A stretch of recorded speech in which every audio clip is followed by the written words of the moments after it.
শপথ পাঠ করব। আমি শপথ করছি যে মানুষের সেবায় সর্বদা নিজেকে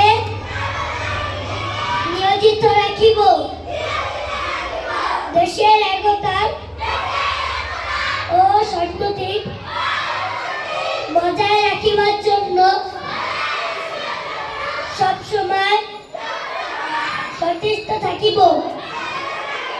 হে আল্লাহ, আমাকে শক্তি দিন, আমি যেন বাংলাদেশে সেবা করতে পারি